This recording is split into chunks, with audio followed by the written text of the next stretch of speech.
All right, everyone, welcome in. Yesterday was the live first press conference for Mike LaFleur to introduce him as the head coach of the Arizona Cardinals. And today I thought we'd sit here. I thought we would watch the entire press conference today and give our live reactions to what we're seeing, the exciting new tenure here in Arizona, and just give our thoughts on it. So let's jump right into it. And as well, Mike's brother is here from Wisconsin. He works in Wisconsin. He was able to take the day off and come out. And so Matt is here with his wife, Bree, as well as with his boys, Luke and Ty.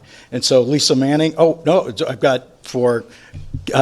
already screwed this up, so I apologize. We've got Lauren's parents, Kathy and Mike are here. And this guy over here is married to that girl over there, and I'm just really happy to have Mike a part of the team now. Thank you, LaFleur's, for being here today. We thank each one of the candidates that participated in our process. We learned a lot from each one of them, and it gives us a chance to sort of have a free look into each one of the organizations and how they do things. And so we benefited from each one of those interviews as well, and are bringing those things back to the Cardinals to help us improve for 2026. Is he openly saying that he took a bunch of information from a bunch of the different candidates from other teams to figure out how they run their offenses and how they've been running their teams? Did he openly just say we were stealing information? I'm probably reading too far into that. Let's keep going. I am so pleased to introduce our head coach, Mike LaFleur. Please give him a warm welcome.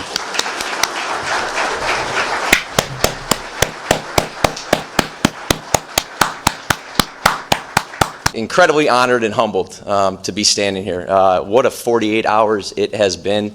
Like I just said, I'm honored to be the head football coach here of the Arizona Cardinals, and I'm going to tell you why, over these next 5 minutes. Already sounds like such a crisp talker. So confident, so clear with his words. Seems like a very smart, very trustworthy guy. And there's a much better aura around him than what was around Jonathan Gannon. And I feel like that in and of itself is already a better thing than what we had with our last head coach. I know it's been a thorough and detailed process that you guys have had to go through, but you guys did it the right way. And I promise you, when I said this, and I've told a few people this, the way you guys did it just showed me you guys wanted to get this thing right. Now, I'm not saying you got it right. I hope you got it right. All right, but you ended up putting the time and the hard work and the detailed process to get to where you had to get to. So I really appreciate that, and I know it wasn't easy. Monty, thank you so much. That first call I got from you, the first Zoom to last week, and then obviously getting that call a couple days ago. I couldn't be more thrilled. I have a lot of friends in this business, like we all do, and a lot of them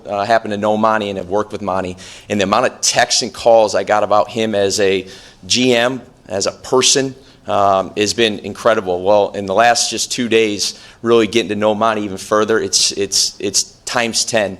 Seeing him with you, Shannon, and the family yesterday, it just made it so much like, wow, I totally made the right decision. You don't really know what you're going to feel when you end up getting that call. I got a random number, and it said Phoenix, Arizona, and I thought, unfortunately, that it was probably some media. So I didn't answer it. And then I got a text about 20 seconds later, "Hi, it's Michael Bidwell. Could you call me back?" I don't blame him, man. When I don't know what the number is, I don't answer the phone either. If you're important enough, you'll leave a voicemail or you'll shoot me a text message. I don't answer phone calls for anybody who isn't in my contact list. He loves this place. He loves this organization. He loves this city. All he wants is a winner for this building and for the people in this room right here in the Arizona fan base, and that's what we plan on giving right there. So, well, he sure has an interesting way of going about it because, again, like I've pointed out, we've only had 6 winning seasons since 1987. So if you so desperately want a winner, you either are lying to everybody or you're just so incredibly bad at making it happen that it's almost laughable. Either way, I'm not taking anything away from the Mike LaFleur hiring. I am still incredibly thrilled to have Mike LaFleur being our head coach right now. And I'm going to make it... Why every single time I'm making a video does the dog feel like barking? Like, it's every single time. To you, Sean, that phone call that you gave me 3 years ago changed my life. And I won't get into the detail with it because it doesn't matter. It was between you and I. But that 3 years was fun. It wasn't always easy, but we always came to the conclusion that we're doing this thing for the players because this is about the players. And it was a memorable 3 years that I'll never forget, and I thank you so much, and I have so much gratitude to you as a person and as a leader of men. I love that he said that. It's always about the players. At the end of the day, it's always about the players, and I think there were several players for the Cardinals who showed up to this, actually. I know that Cody Simon and Amari DiMercato were two of the players that showed up. I'm not sure. I'm trying to figure out who the other players were. If I find out all their names, I will let you guys know in a different video. To Robert Saleh, so happy for you, man, that you got your opportunity at Tennessee. It's so well deserved.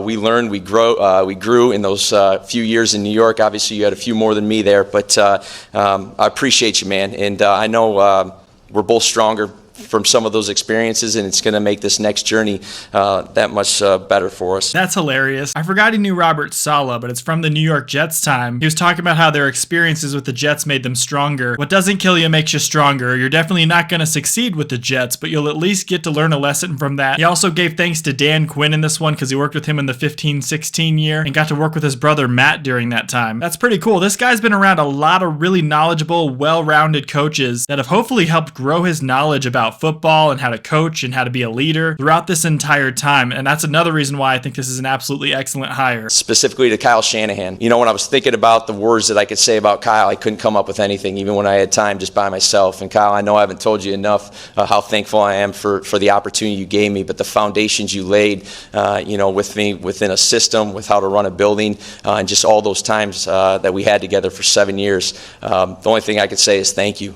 You are an incredible coach, but you're even better person, you're a better father, and you're a better husband. And I watched all that and watched the way you lead, and you gave me a lot of core principles that will carry on through here at Arizona. Kyle Shanahan just sitting at home like, there's no way he just said I'm a better husband and father than coach. I'm the best damn coach there is, baby. You can just see his face getting red just thinking about it, because I don't think I've ever seen Kyle Shanahan smile. But it really is true. This guy's had at least 7 years of experience in the NFC West, getting to see how the 49ers run, getting to see how the Rams run. This is the perfect kind of guy to get into your system, because not only is he a smart dude with a really high football IQ, but he also knows your division so well. And right now at this time, with that NFC West being so strong, there is not a more important time than now to have a coach that knows a little bit about the other teams. You guys are everything to me, and I love you, and specifically you three, Lauren, Addison, and Wes. You know I do everything in the best interest of you guys, and you are my why. You're the reason that I'm up here right now,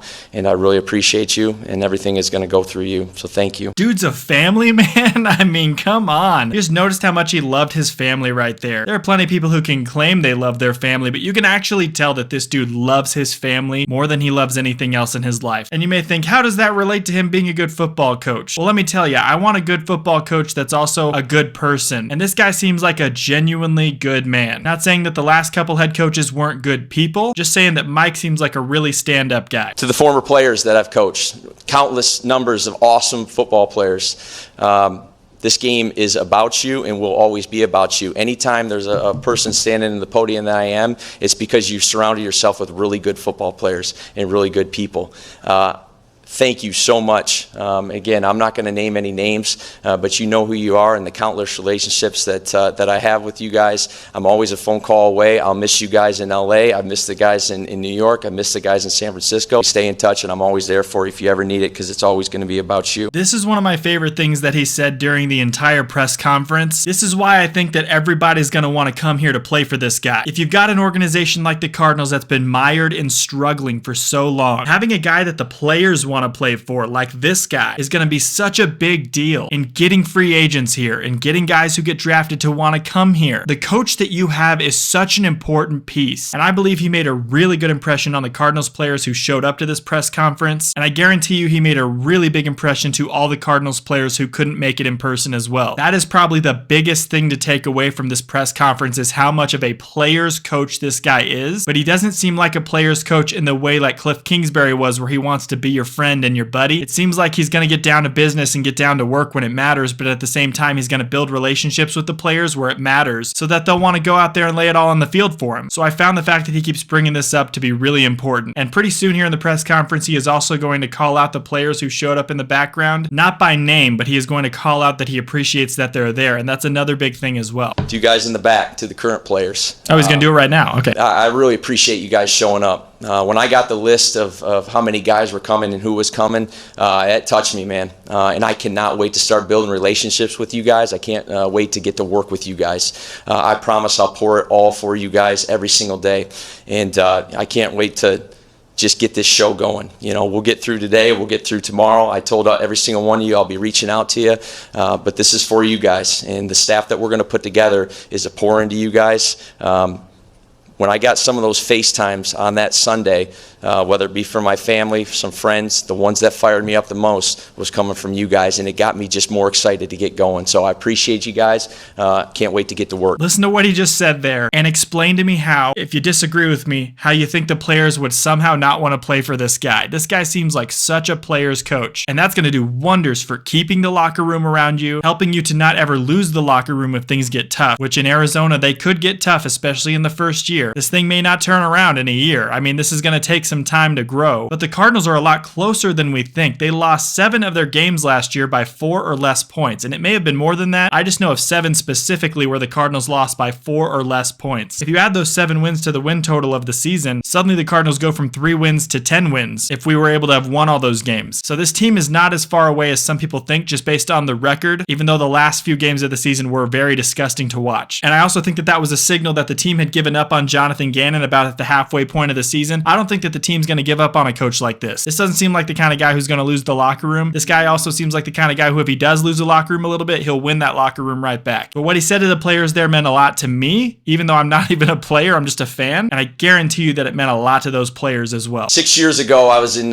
San Francisco. COVID hit, and we all know that that was a challenging year. And it was week 10. We just had beaten the LA Rams, and we were kind of in that cusp like most teams in the NFL. We didn't know where it was going to go. We win some games, we go to the playoffs. We lose some games, we're going to be out. This league's tough. And we got a call from the league that Santa Clara is shutting down. We can no longer be in Santa Clara at Levi's Stadium, and it's you got to find a new home. And within about 24 hours, Michael Bidwell opened up his home. And we made this our home for 6 weeks. Yeah, I completely forgot about that. And it made it feel like home for 6 weeks. And my wife and my kids, and we were all down here, and it was an incredible experience. And then you go to last year, and the fires hit in LA, and we're about ready to host a playoff game versus the Minnesota Vikings on Monday Night Football in the first round. And obviously, we all kind of know what was going on in LA.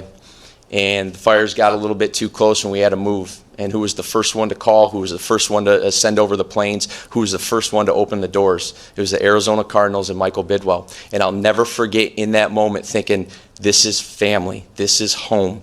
And it was temporary for 3 days. I actually installed over on that side about a year ago the red zone plan as we were getting ready for Minnesota. So the podium moved over to the right. But I already know this building. I got to walk around this building for 3 days. I know how much you love this place. And I told, I think, Lauren at the time, about a year ago, I'm going to be the head coach of the Arizona Cardinals someday. It just felt right. I keep forgetting that they helped out, but they also helped him out twice with 2 different teams. I also had forgotten that State Farm Stadium hosted that Rams versus Vikings playoff game because of those LA wildfires. And if that story is true about him saying that he wanted to be a coach for the Cardinals one day, then hey, more power to him. Welcome to Arizona, my man.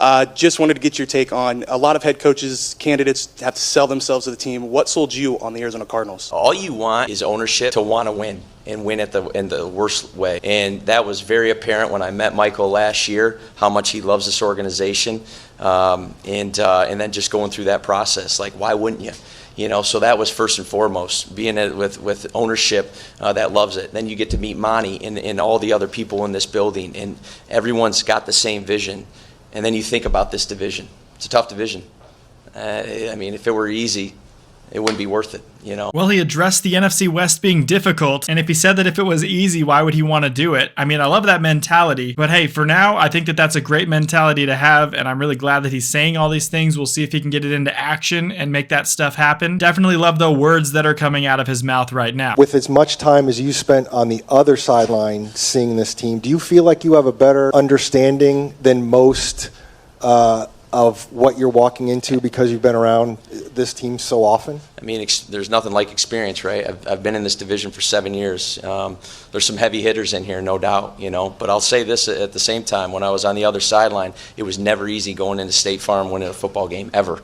And lost more than we won, to be honest with you. That's funny. When he said lost more than we won, I think Monty's face went, "Are you sure about that? I feel like we lost more than you." There were some years that the Cardinals did actually beat their division opponents pretty well, but more often than not, we were getting beaten by our divisional opponents. What does it mean to you, all the info you got out of those two guys? Yeah, it's just that. Again, the experiences with them, watching them as offensive coordinators, watching them as play callers, watching them, run a building, run a team.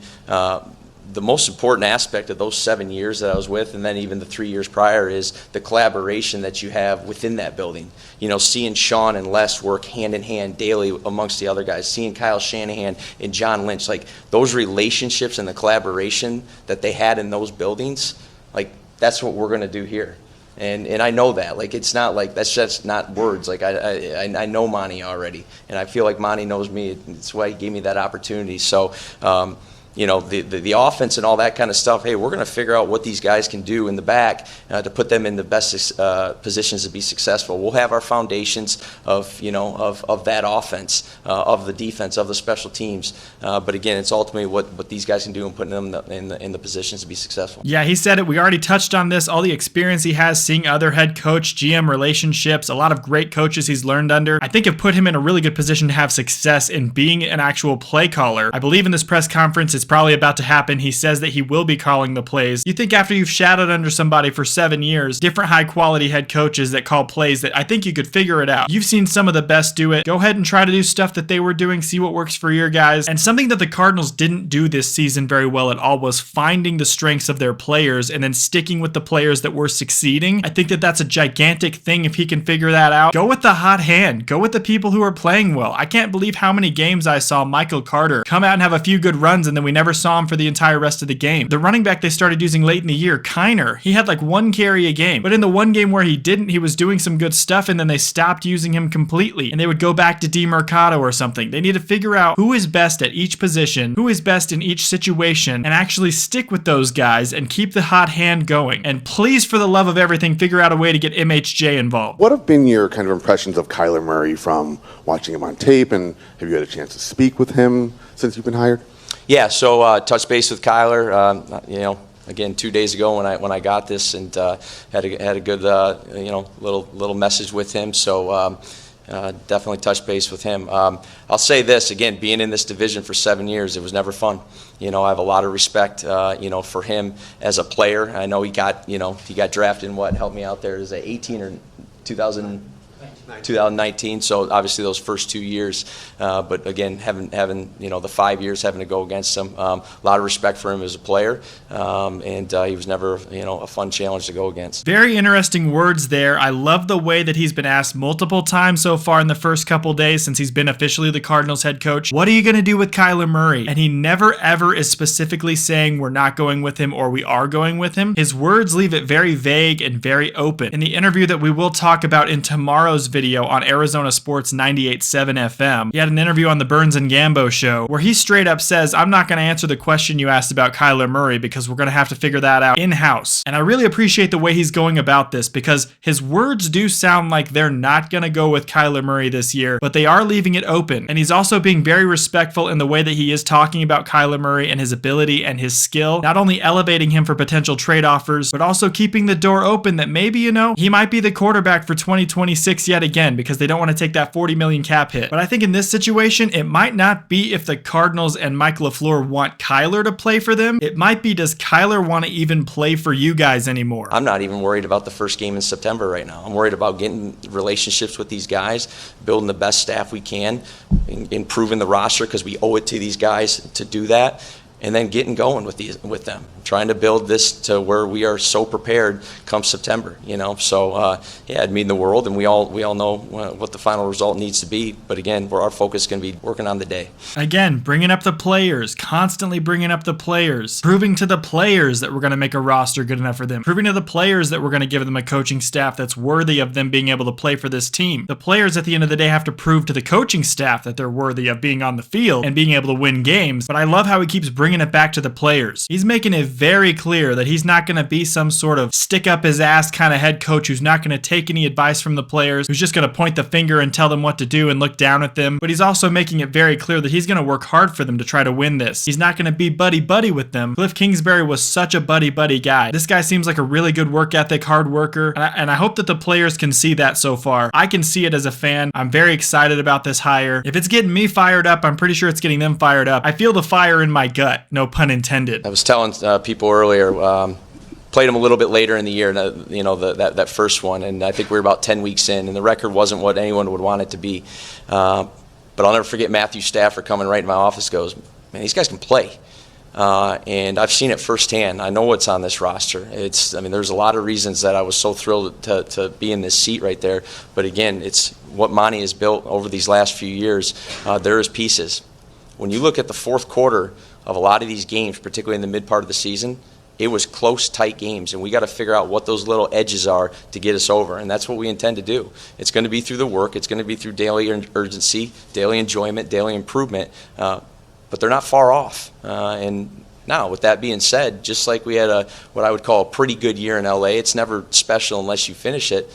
You got to restart it anyways, So it's a fresh start for these guys. There's great pieces to work with. We'll continue to, provide to those pieces, put the best foot forward for this football team. Again, I love the way he answered this question. This is exactly correct. Most of the Cardinals games last season were very close all the way until the fourth quarter, and then everything would fall apart. Now, there were a good handful of games that were over by halftime, but for every single other game, it was close until the fourth quarter. Countless fourth quarter, final game-winning drives that ended up failing on fourth down. There were at least 3 games where that happened, where they had a chance to win the game if they went down and they got the job done on the fourth quarter on the final drive of the game, but they failed on a fourth down. Namely, that gigantic throw on 4th and 1 way downfield to Xavier Weaver in double coverage. I will never forget that was one of the most frustrating losses of last year, in a year just mired by losses. But he said it perfectly. We need to figure out what the problem was with the fourth quarter last year, and we need to fix that for this coming year. Now, I'm not saying we're going to go to the playoffs next year. I'm just saying I think the Cardinals could easily win a few more games this year if they can fix those little screw-ups, if they can fix the discipline issue, if they can fix those things. And I think that's on the coaching staff. The coaching staff had no discipline for these players, and there were a lot of penalties last year. One of the games had 17 penalties. That was a new franchise record. They need to shore up that fourth quarter, and I love that answer by LaFleur. When it comes to calling plays, Coach, how comfortable are you? How confident are you? How much do you look forward to calling plays again? I look forward to it a lot. I missed it. There's something about calling plays, like you're just kind of in it, and I got asked the question earlier just in terms of some of the things I learned the operation stuff like that we really put together for these last few years, particularly this last year. But there's a tone at which you talk to that quarterback as well. I really believe that, like what they're hearing in that moment. It is so hard to play quarterback in this league. And obviously he has the harder job as the quarterback compared to the play caller, but you are in it with him. And it's a aspect of football that I missed a lot. So, like anything else, it'll be challenging, but it'll be worth it. It'll be fun. I think that was a great answer yet again. I've never heard a coach say something like that, like you're in it with your players. He gave props to the QB. It is very tough. If anyone's ever seen the play call of Matthew Stafford, where the play just kept coming in forever and ever, and he couldn't actually keep up, and this guy's a legend in the NFL, and he could not keep up with the play call, and the coaches would not shut up in his ear. Hey, speed left edge Zach, all right, it's going to be American Exchange, can it, all right, with 3-jet rib Z Brownie. Oh, easy, listen. 13 duo, Tim. Yeah, here it is. Woo, I got it. Please, stop. Yes, please stop. Oh my God, he's still going. Hey, he's still going. Hey, snatch this. If you get him, right? He's still going.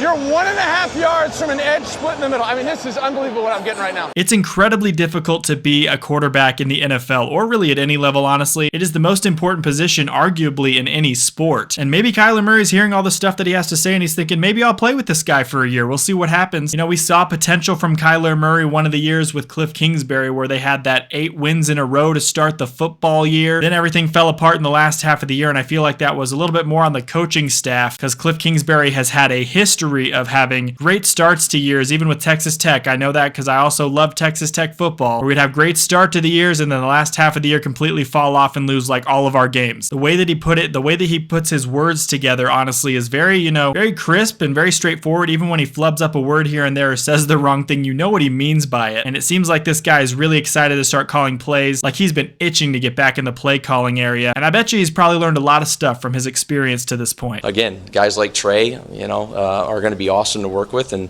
we'll figure out the best ways to utilize him. The way that he looked after that question at the end of it, he said Trey, and then he looked to the back of the room. I wonder if Trey McBride was in the building for this press conference. Being the actual best player on this football team, possibly he was there. I mean, he's the leader of this entire organization right now. He is their number one guy on defense and offense at the moment. So, 100%, if he was there, that's a big deal. For Monty, but before you landed on Mike, there were a number of coaches who you guys seem to be pursuing who chose other organizations instead. Why do you think that was the case, and does that concern you in terms of how your organization is viewed? I'd say to that, Teo, is like we went through our process on our timeline, and we went through, we interviewed, I believe we were at 14 different candidates, 6 of those who we met in person with. Some of those people took other jobs. Doesn't mean that we wanted them to be at this job, okay? And so we were able to go through our exhaustive process. We were able to talk to everybody that we wanted to talk to. And in the end, we had to come up with the best decision that it was for us. And thankfully, that led us to Mike. And so, I'd say our job was attracted to many candidates. And thankfully, Mike felt the same way. And we're excited to move forward with him. I love that question, Theo. And if you are watching this video, props to you for asking a difficult question to Monty. There were a lot of candidates before Mike. We talked about it on my channel. I didn't really hold back on this organization. You can check out my video of why no one wanted to coach the Arizona Cardinals. Of course, like a few days later, they signed Mike LaFleur, which was a great move for them, I think. Probably the best move that Michael Bidwill has made since he's been the full owner of this organization. But that's a great question. Are you upset or discouraged with the fact that other people don't want to work here? And Monty's answer was obviously going to be the, kind of corporate, well, maybe we didn't want them to be here either. But there is a real thing there with like certain players thinking that this organization is currently a joke, certain coaches maybe thinking that this is the worst position for them to be in. There were a lot of analysts and different TV shows and sports channels and talk show hosts that were talking about how this is the least desirable job out of all of the coaching vacancies this offseason. So I do appreciate that reporter asking the difficult question there. During Monty and Michael's post-season press conference, Michael was talking about a quick turnaround. And he said, quote, "I hope it's going to be in the first year, not in the second year." What kind of pressure is that knowing the owner wants this to happen as soon as possible? I'm sure you do too, but obviously there's a lot of realistic expectations that go into this, roster building, things like that. What's that like knowing he wants this to happen soon? This league is pressure. I mean, it is like every year is a blank slate. Like I'm not worried about what our record was. The record last year, all that means is we got a higher draft pick. I mean, that's all that really matters at that point. And we got to go to work to build this roster. Even if we were flipped and it was 14-3, guess what? You go right back to work. So I'm not really concerned about all that kind of stuff. I just am concerned about building this staff and getting to working with these guys so that when the time does come, we're putting our best foot forward to go win football games and hopefully update that back wall. All right, so that was the initial press conference. That was everything that happened in the first press conference for him as head coach of the Arizona Cardinals. I was very pleased with that entire press conference. There wasn't ever really anything that happened during that whole thing where I was a little bit concerned about what he said or how he answered a question. It seems like this guy's very honest and straight to the point, and I really appreciate that. Seems like he really cares about the players. It seems like he's really excited to move forward. That last question, of course, about Michael Bidwill saying, "I hope it happens in the first year, not the second, that the Cardinals will turn the franchise around." That is a ton of pressure to have on Mike, and I think it's an unfair amount of pressure that Michael is putting on him, especially since they signed him to a 5-year contract. But I think that Michael Bidwill saw all of the other teams that hired a new head coach and had organizations completely flip from bad to really great years. That may be a little bit more difficult in the NFC West. We'll see what happens, of course, but Mike LaFleur, a very impressive, different vibe for the Arizona Cardinals now, and I'm loving what I'm seeing right now. I've been very, very critical, as you guys can see my angry rants back on the channel further back from this past season, because I've only been doing this for about 5 months on this channel. And my last couple videos are probably two of the first videos where I've been really positive and really excited about this team and where they're possibly headed. Now with the Cardinals, you can never get too excited, because in the past when we've had reason to get excited, things end up derailing. But I really do have hope right now with this head coach, Mike LaFleur. He will be our guy for the next 5 years, hopefully, and I hope he brings success to the Valley. I think he's got a great football IQ. I think he's a great guy. I think he's all about the players, which